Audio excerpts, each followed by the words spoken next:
그 앞에 보면 철학 박사 하기에 드라마 형식을 썼잖아요. 예, 예. 그리고 근대 드라마의 발전사. 예. 소설하고 드라마하고는 어떤 차이가 나는 건가요? 드라마는 희곡. 예, 희곡. 예, 드라마 희곡. 네. 소설은 서사적인 맥락. 예. 우리 생각하는 네. 장편 소설. 그렇죠. 예. 이 소설은 이제 독일어로 로만인데 이거는 우리식으로 굳이 옮기면 장편 소설. 예. 그 짧은 단편이 아니고 장편 소설. 어째 근데 그 소설 중에 제일 재밌는 도스토옙스키를 소설이 아니다 그럴까요? 어떤 서스펜스나 뭐 어떤 이 비전이나 이런 것들을 본 건가? 서사가 아니라 어떤 근데 많이 이야기를 많이 해야 되는데 딴 현실이 있어요. 루카치가 읽은 거는 그걸 영혼 현실이라 그래요. 영혼 예, 영혼의 현실이라 그러는데 그 도스토옙스키 인물들한테는 이 사회적이고 일상적인 이 인과성은 하등 중요한 게 아니에요. 영혼과 영혼이 만나는 거예요. 그러니까 그 사건을 서술하는 것이 중요한 것이 예. 아니라 다른 현실인 예. 영혼의 현실이가 있어요. 이걸 잡아낸 거예요. 도스토옙스키는. 이거는 이게 근대 부르주아 소설들이 도달하려고 했던 목표예요. 항상 이제 추구를 한 거예요. 그런데 추구를 해서 결국은 루카치한테 추구할 수밖에 없으면서 실패할 수밖에 없는 게 소설이거든요. 실패를 통해서 성공을 보여주는 게 루카치한테 소설이었어요. 소설의 이론에서는 총체성을, 그 이제 복잡한 말인데 총체성을 추구를 해요. 추구를 하는데 실패를 해요. 실패함을 통해서 총체성을 환기시켜줘요. 이게 이 루카치가 보는 로만이에요. 근대 자본주의 소설이에요. 그런데 도스토옙스키는 이미 이 도달한 지점에서 출발을 한다는 거예요. 아무렇지도 않게. 근대 부르주아 서유럽 서구 소설들이 도달하고자 한 지점이 이미 도스토옙스키한테는 출발점이 되는 거예요. 이건 하등 문제가 안 돼. 너무나 자연스러운 관영, 그 대표적으로 그런 인물들, 소냐 같은 인물이나, 그 죄와 벌의 소냐 같은 인물이나, 그 까라마조프가 인물들의 알로샤 같은 인물, 이런 걸 들어요. 이런 인물들은 이미 그 자체가 자기의 영혼의 본질을 살고 있는 인물이에요. 하등 자기 자신의 영혼과 간극을 안 느끼는 인물이라는 거예요. 이게 어떻게 가능하냐는 거예요. 이걸 도스토옙스키는 그냥 아무것도 아닌 듯이 그려냈다는 거예요. 그 이제 다 매 시기마다 루카치가 도스토옙스키한테 보는 지점은 다 달라요. 근데 요 당시에는 그랬어요. 이게 어떻게 가능하냐. 이거는 소설이 아닌 거예요. 이거는 소설이 도달하고자 하지만 도달할 수 없음을 통해서 부정적으로 환기시킬 수 있는 걸 도스토옙스키는 아무렇지도 않게 촥 제시를 해버릴 뿐인 거예요. 거기서 출발을 해버려. 이게 어떻게 가능하냐? 도스토옙스키 소설의 형식적 특징은 무엇이길래 이게 가능하고 그 소설이 기반하고 있는 사회철학적 역사적 기반은 무엇이길래 그게 가능한가? 그러면 우리 시대는 과연 어떤 시대에 와 있는 것인가? 도스토옙스키가 시작인가 완성인가? 뭐 이런 거를 이제 달아보겠다는 거예요. 그래서 그걸 통해서 근대 부르주아 사회의 윤리학과 뭔가 다른 윤리를 제시할 수 있을 거다. 근대 부르주아 사회에서 성립된 역사 철학과 뭔가 다른 역사관을 제시할 수 있을 거다. 뭐 이런 거를 큰 꿈을 이제 품고 덤비던 거죠. 그 서론이 아까 말했다시피 소설의 이론이었고, 그 다음에 이제 전쟁 중이다가 강제 징집이 돼요. 그 루카치가 이제 하는 말로는 징집되는 바람에 글을 다 쓸 수가 없었다. 중간에 포기할 수밖에 없었고, 소설의 이론밖에 못 썼다 하면 잡지에 학술지에 발표할 때 그렇게 써요. 이거는 이제 서론이고, 근데 징집대가 헝가리로 가야 돼가 글을 못 쓴다 이러는데 이제 연구자들이나 보통 사람들이 하는 말이 그 당시 루카치로는 도저히 감당할 수 없을 정도로 주제가 너무 커져버린 거예요. 자체적으로 무너질 수밖에 없는 프로젝트였다. 뭐 그런 식으로 보통 이야기를 해요. 여기 1985년도에 출간됐다라는 예, 예. 그 도스토옙스키 메모와 구상은 어느 정도까지 이렇게 좀 구체성이 있나요? 그냥 남들이 봐도 알아볼 만한가요? 아니면 아주 이제 깊게 전공한 사람들은 알아보죠. 그 다음에 그쪽에 그래 막 온 구약부터 해가 다 다루거든요. 구약부터 해서 당시 러시아 혁명가까지 다 다루니까 그걸 한 기절씩 한 기절씩 이제 이런 식 힌두교 뭐 구원관 뭐 게르만적 맞춤 도펠풍 당점 찍어놓고 뭐뭐적 뭐 이런 식의 있잖아요. 미완성 문장에 핵심 키워드만 쫙쫙쫙 적어놓은 거예요. 근데 이제 그걸 깊게 그걸 배경을 다 아는 사람은 그걸 가지고 이렇게 구성을 하려고 했구나 뭐 이렇게 되는데 그 서양의 이 전통이나 철학이나 이런 것들을 다 잘 모르는 사람은 이게 뭔 소린지 뭐 이런 식이 이제 되는 거죠. 그런 정도의 글이에요. 물론 근데 그거에 대한 연구서들은 많이 나왔어요. 그걸 이제 해독을 해서 설명을 하려고 하는 글들은 많이 나와 있어요. 분량이 많아요? 메모가? 메모는 그냥 한 100페이지 정도? 100페이지 정도? 메모만? 예, 한 100페이지 정도.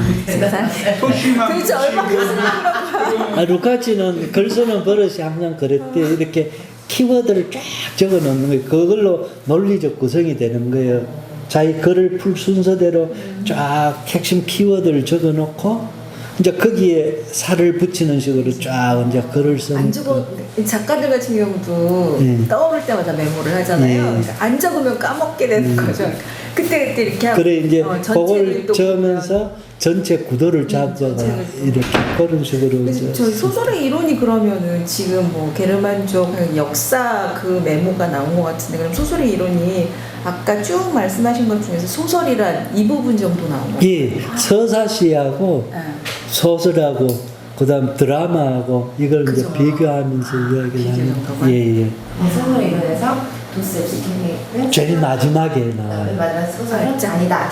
예. 결론은 소설이 아니었다. 도스토옙스키는 소설을 쓰지 않았다. 라는 이런 예. 여기에 대한 반론은 되게 많겠네요. 근데 도스토옙스키 제가 소설이다고. 예, 그거야 뭐 그쵸. 아무 거 없다. 이거 이제 그 맥락에서 보는 거죠. 그렇죠. 예. 반론이 나올 수는 없는 게 아직 펼쳐지지 않았기 때문에 내가 무슨 얘기 하려고 했어 이거지. 근데 우리는 도스토옙스키 모두 소설이다라고 우리는. 예, 당연히 소설이죠. 그 루카치도 그때 이제 그 이야기를 했고 그 뒤에 당연히 소설가로 다 다루는 건데 그 당시에 이제 그 시각으로 봤을 때는 이거는 이제 다른 식으로 말하면 전형적인 소설은 아닌 거죠. 완전히 다른 소설이라면 완전히 다른 소설인 거죠. 유럽 소설하고 완전히 다른 거예요. 뭐 이런 식의 입장이겠죠. 근데 과감하게 이제 소설은 아니다라고 딱 하는 거죠. 근데 저기 그 유럽 언어에서는 소설을 로만이라 그러잖아요. 그리고 그거하고 또 바로 연결해서 낭만주의나 이런 걸 로만티시즘이라 그러고 그리고 그게 로마하고도 연결이 되나? 뭐 이런 식의 생각들을 갖게 되는데 견해에 있어서의 그런 갈래길들은 어떻게 정리가 되나요? 로마하고는 전혀 관계 없고요. 네. 로망스. 로만스도 하여간 그 그 로마는 거의 뭐냐면 국어로 거의 각각의 민족으로 쓰여진 거예요. 로만이라는 게 예전에는 다 라틴어로 쓰여졌잖아요. 네. 근데 이제 로망스라고 이름 붙은 게 로만어로 쓰여진 거예요.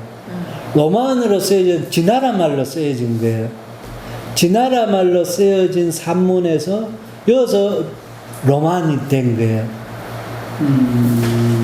근데 각 나라의 각 언어가 이제 쓰이는 그래 이제 이 소설 로만이라는 게 로만이라는 게 거의 독일어에서 로만은 어원이 그렇게 로만으로 쓰여진 여서 나오는 거고 그러다 보니까 그걸 이야기를 하는 거예요.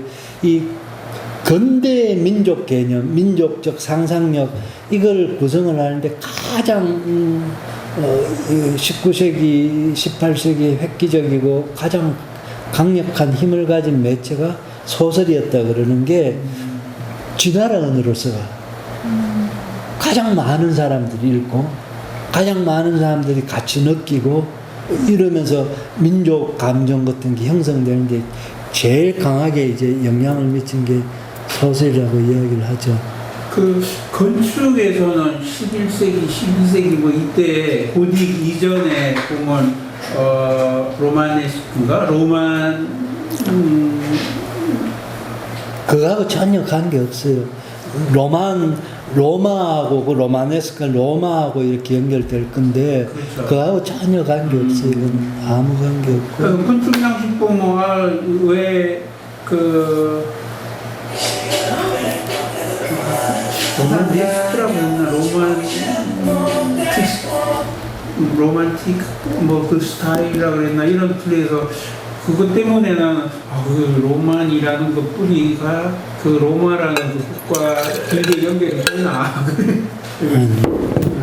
그 한번 다시 찾아볼게요.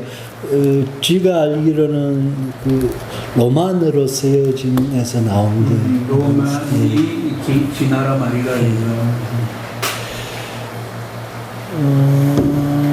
근데 그뭐 낭만주의라고 얘기할 때 로맨틱 그건 또 달라요.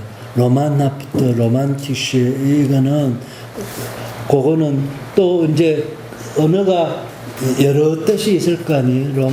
로망서에서 아마 그건 나왔을 것 같은데 그건 이제 환상적인 뭐 그런 거 있잖아요. 뭐 탈현실적인 뭐 이런 느낌 뭐 그런 거하고 이제 연결됐을 것 같다는 생각이 드네요. 그래서 낭만주의 낭만성 개념하고 소설하고도 연결을 시켜요. 그 이제 실제 낭만주의에서 제일 중요한 장르는 소설이었거든요. 로만이 문학 언어 예술에서의 보편적인 장르가 로만이었어요. 독일 낭만주의에서는 중심이었어요. 모든 걸 다 흡수할 수 있는 게 오만 걸 다 받아들일 수 있는 게 로만으로 봤고 그걸 독일 낭만주의는 추구를 했거든요. 그걸 보편시 그래가지고 그게 이제 다 연결이 되는 그 근데 뭐 그렇고 그 소설의 이론은 이제 소설의 이론을 1920년에 발간을 했다 책을 냈다 그랬잖아요. 그 그라벤코한테 바친다라고 이제 헌사를 써요. 레나 그라벤코에게 이제 이 책을 바친다라고 쓰는데 이 그라벤코가 첫 번째 마누라였어요. 첫 번째 마누라였는데 이 책을 써가 출판을 했을 때 이미 이혼하고 난 뒤였어요. 아까 말했던 이러면 세이들레르가 죽고 난 뒤에 그 다음에 이탈리아에 놀러 갔다가 거기서 이제 그라벤코라는 여자를 만나요. 이 그라벤코라는 여자는 러시아 여자예요. 근데 자기 소개로는 러시아 사회혁명당 소속 테러리스트 출신이었다 그래요. 테러리스트 출신이었고 병이 걸렸어요. 화가예요. 그리고 병약한 이제 망명자 비슷한 거죠, 그래. 그러면서 루카치가 소개를 받아요. 근데 이제 그 당시 루카치는 아까 말씀드렸다시피 도스토옙스키에 푹 빠져 있을 때 그래 그라벤코는 완전히 도스토옙스키에서 튀어나온 인물 같은 거예요. 가다가 그 지 첫사랑을 지가 거부를 해가 죽어붙잖아요. 이 구애를 거부를 못해요. 그 다음에 이 여자한테는 물질적인 지원이 필요해요. 아무것도 없는 여자니까 먹고 살게 해줘야 되고 여건도 만들어줘야 되고 이런 거 거기에 이제 지가 그런 결혼을 결혼하는 많이 거. 해줬어요. 유럽 애들은 별로 거부감 없이 저 미대 다닐 때도 여학생들이 그 외에 동부 쪽에서 전쟁 있는 나라에서 온 애들 여권 없으면 쫓겨나니까 결혼해주고 이런 게 한국에서 공동연하게 했거든요. 그래. 그러더라고요. 근데 뭐 사람도 했겠죠. 그냥 집안에서 지금 난리가 났어요. 난리 났는데 집안 알리지도 안 하고 결혼해가 알리. 부다페스트 난리가 난 게 결혼 반대하는데 아무도 안 부르고 식을 하이델베르크에서 식을 올려버려요. 그 뭐 집안에서 난리가 났죠. 난리가 났는데 그냥 살면 될 낀데 이 여자가 좀 바람기가 많았나 봐요. 오만 남자랑 다 관계가 있는 거예요. 그럼 심지어 3명이 살아요. 3명이 살아요. 지 남자친구 하나랑 루카치랑 이 여자랑 돈은 루카치가 다 대주고 루카치 돈은 루카치 아버지가 보내주는 돈. 은행 아닌데요. 미국하게 와 멋진데요. 그래가 살아요. 그래 살다 결국은 근데 이 그라벤코한테 루카치가 그걸 많이 받아. 아까 말씀드렸다시피 러시아 작품들 번역 안 된 거 읽어주고 러시아 테러리즘에 눈을 돌리게 만들고 러시아 테러리스트에도 주목하는데 이제 영향을 미치고 뭐 이런 식의 러시아를 좀 더 깊게 이해하는데 이 여자가 미친 영향이 있었겠죠. 근데 그 시대에 벌써 러시아에서 테러들을 하고 그랬어요. 1905년에 1차 혁명이 일어났으니까요. 러시아 1차 혁명이 1905년에 일어나니까요. 그 루카치가 러시아의 이해를 깊게 하는데 이 여자가 아마 분명히 영향을 미쳤을 거다 이런 생각이 들고. 그러니까 사회혁명당 테러리스트는 이제 러시아 공산혁명을 이해해서 예, 테러로 주장하는 사람들이네요. 근데 1917년에 이혼해요 결국. 이혼하고도 계속 만나긴 만나요. 이혼하고도 이제 나중에 헝가리가 있을 때 찾아오기도 하고 헝가리 혁명 때 같이 헝가리 혁명 정부에 같이 있기도 하고 뭐 이런 식으로 거의 사이좋게 헤어져서 우애롭게 계속 지냈다 그래요. 근데 나중에 우애된지 모른다. 사라졌고요. 거기 어디 갔는지 몰라요. 소련으로 갔는지 뭐 어떻게 됐는지 모르고 그건 모르는 하여간 그런 까닭인지 도스토옙스키 러시아를 이해하는데 그라벤코한테 도움을 받았다고 생각해서인지 어떤지 몰라도 이혼한 여자한테 이 책을 바쳐요. 그 소설의 이론은 1917년에 이혼했는데도 1920년에 책을 출판하면서 그라벤코에게 이 책을 바친다라고 이제 딱 쓰거든요. 그런 식이에요.